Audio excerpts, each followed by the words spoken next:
ایک شخص کا نکاح، ایک شخص کا رشتہ ایک عالمت عورت سے طے ہوا اور اس نے شادی کر لی۔ بعد میں اس عورت نے کہا، ہم شریعت کے مطابق زندگی بسر کریں گے۔ وہ شخص اس بات سے بہت خوش ہوا کہ باقی زندگی بیوی کی برکت سے شریعت کے مطابق گزرے گی۔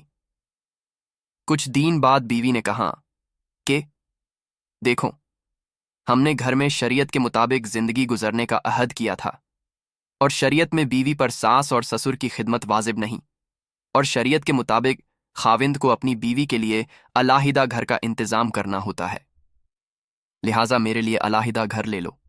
وہ شخص بدھا پریشان ہوا۔ علیحدہ گھر لینا کوئی بدھی بات نہیں، پر میرے بوڑھے والدین کا کیا ہوگا؟ اس پریشانی میں وہ مفتی صاحب کے پاس گیا اور اپنا مسئلہ ان کو پیش کیا۔ مفتی صاحب نے کہا، بھائی تمہاری بیوی بات تو ٹھیک کرتی ہے۔ وہ آدمی مفتی صاحب سے طنز لہجے سے کہنے لگا، میں آپ کے پاس مسئلے کا حل لینے آیا ہوں، نہ کہ فتویٰ لینے۔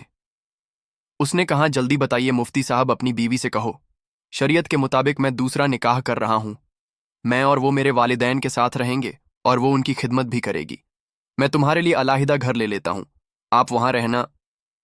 اس نے گھر آ کر یہ بات بتائی تو وہ سٹپٹا گئی اور بولی، دفع کرو، دوسری شادی کو میں ادھر ہی رہوں گی، اور آپ کے والدین میرے بھی والدین ہیں، اور ان کی خدمت اکرام مسلم بھی تو ہے۔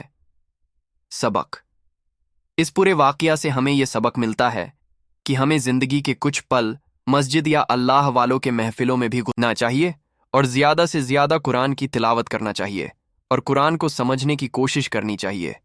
بے شک قرآن پڑھنے سے علم میں اضافہ ہوتا ہے، کیونکہ دنیا میں کوئی ایسا مسئلہ نہیں جو موجود نہیں۔ بے شک